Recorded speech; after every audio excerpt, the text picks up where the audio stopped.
Hi, welcome to Car Auctions Weekly. We have two battles today that we're going to go over. The first is of two race cars. You get to choose which one you want. And the second is two rare Porsches.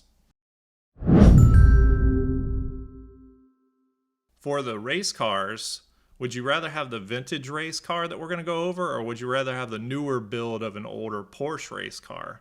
Both fantastic. If that wasn't enough, there are two rare Porsches that we're going to go over, both Carreras and both just fantastic builds, and so we'll get into those today. So first, an overview of the channel. What we're doing here is we're going to go over auctions that happen on Bring a Trailer as well as Cars and Bids. We're going to pick out the most interesting, the most flamboyant, the most hilarious in some cases auctions that transpired during the week, and then we're going to go through those. We're also going to go over some trends in the market, what's happening, some examples of declines in certain kind of models of cars, and so we're going to go through that all today. Also, if I missed something this week that you think would have been really good for content, I'd love to know. Please mention it below in the comments. For this upcoming week, if there's auctions coming up that seem to be especially interesting, please mention it. For current trends in industry, we mentioned last week swaps. So that's transmissions or engines, usually newer engines into older vehicles and manual transmissions into automatic vehicles. That trend continues, but there was less of them on the auction block this week. Last week we also mentioned ADMs, or adjusted dealer markups. I like to call it just dealers being greedy. But we mentioned those, and some of those cars that were getting those are tending to fall into the market from a pricing standpoint. And so we're going to have a couple examples and go into that more detail of specific car models that are dropping down in price. Before we get into the auctions this week, I wanted to touch on a news item that I mentioned last week. Cars and Bids being sold to the Churning Group. Now that was a majority stake that they purchased, and Doug Demuro, being the 50% owner of Cars and Bids prior to that, he obviously profited quite well. So one of his dream cars that he had talked about since his channel's inception, I believe, was a Porsche Carrera GT. So with the proceeds of the sale of the site, he was able to buy his dream car. He made a very honest and open discussion about that purchase and shows the car, and it was very genuine. It was a great video, and so he did a fantastic job. So congratulations to Doug Demuro on his new toy, his Carrera GT. And now we're going to hop into the first auction of the week, which is going to be an RV, always one of my favorite categories. So this auction is of a 2021 EarthCruiser. This thing went for $275,000. It only had a few thousand miles on it. It's originally built off of a 2017 Mitsubishi truck, and this thing had a pretty great build out on it. In this picture you can see the winch and the fog lights and the overhead lights and that type of thing. And as we scroll down, you'll see what all it had in it. It had a full kitchen, dining, shower, toilet set up in it. On the roof, solar, air conditioning, diesel heater, and just a great off-road boondocking RV. So on to our regular auctions. The first car that we're going to go over is a really rare and unique car, especially from a US perspective. This car was not brought into the US, and so it's a 93 M5 Touring. It went for $52,000 and it had 67,000 miles on it. So this car had an S68, which is a 3.8 liter inline six. That engine didn't come into the US either. And you just have to love these older cars with built-in cell phones.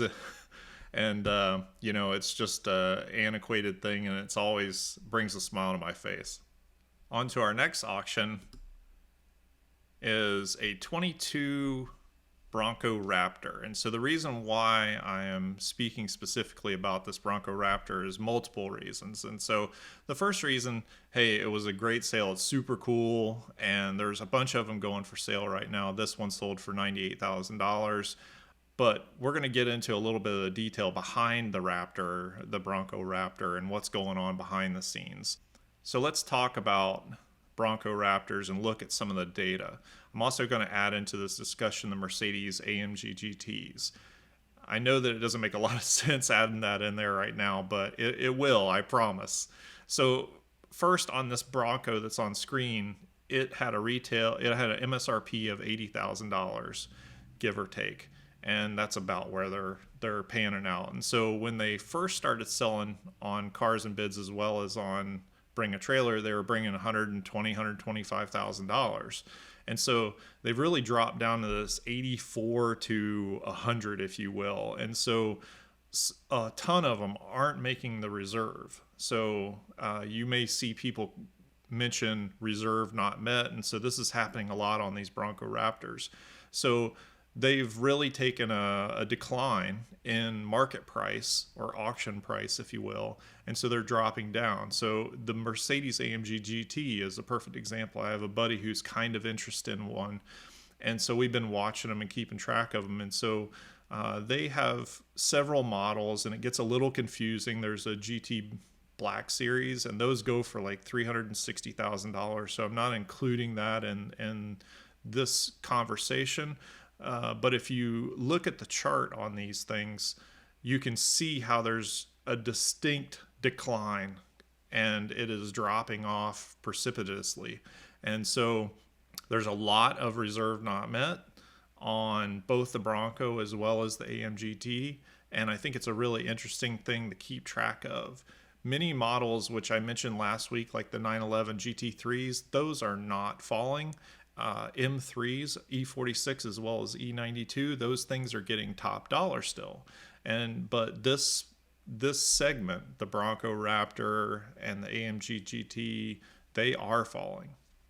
So a little commentary, why do I think they're falling like they are, or what's happening and why are there so many reserve not mets?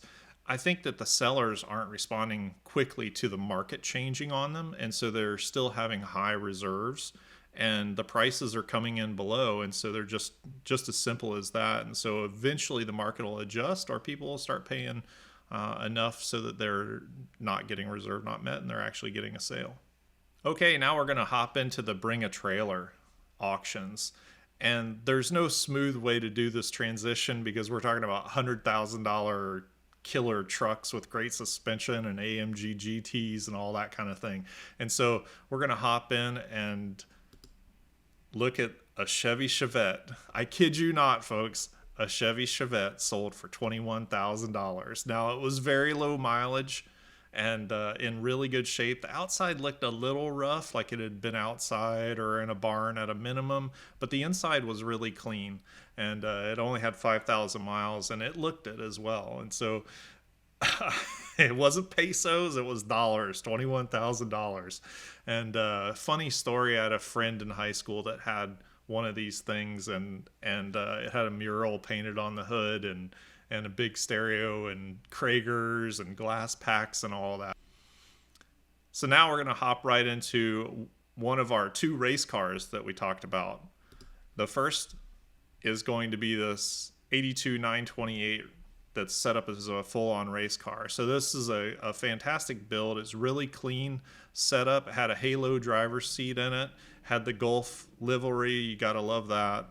What I didn't know about this was what class it would probably fit into in NASA or SCCA, and if it would be competitive in that class. But nonetheless, it would be a fantastic track car, maybe race car, and it would be a ton of fun.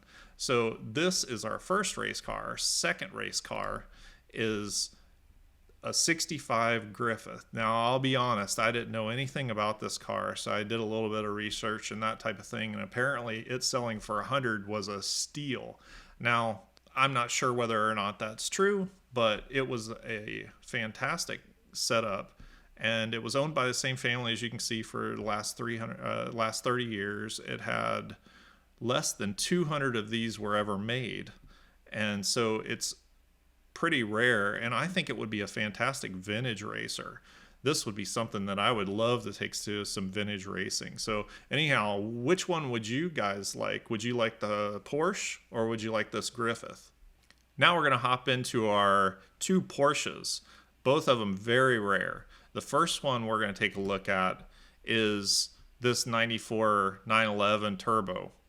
This is what they call a flat nose, Flachbau, and the flat nose was only sold in Japan. They only made 10 of these, and this sale went for $505,000. It was originally listed, not originally, but it was listed in 2021 on Bring a Trailer, and it got up to a $430,000 bid, but it didn't meet the reserve, so it didn't sell then. Going back in history, it looks like it got a respray in 2016, including taking the glass off, so it was a really nice respray, and they did a great job on it. This car's got the speed lines on it, and it had 46,000 miles on it, so it had been driven and used, thankfully. But this is our first Porsche. Our next Porsche is a 2011 Porsche Speedster. I always had a thing for these cars and loved them. This is an interesting thing, and one of the few that we're going to do on this channel is it was only bid to $350,000 and it didn't meet the reserve. The reason why I wanted to talk about it is, one, just because it was stunning. Two, because this small little segment, you know, there was only a few hundred of these that were made that year, and so it's really small production numbers. But there was one a couple days prior to this one that didn't sell either, and so it went up to basically the same price. Now the MSRP on this car originally was $200,000 back in 2011. In today's money, that's $263,000. This is still well above, even including inflation. And it's completely untouched in a time capsule with only 376 miles on it. And they did a really great job, even on the listing with the photos and everything. And now I'd like to ask for some opinions from this vlog. I mentioned it earlier, but let me know if there are cars that I missed during this week, or if there's cars coming up this following week that you'd like me to cover, and we'll make sure that those get in. I put a community poll on the YouTube page, and it has questions about other content that I could produce. I'm pretty convinced that I'm going to do all of those videos, but I just maybe want a little bit of hint of what would be the best order for those videos. And hey, thank you very much for watching. And if you've gotten this far, please subscribe, and I'd really appreciate it. And I'll look forward to seeing you at the video next week. And if you wish, there's shorts almost daily covering the significant auctions.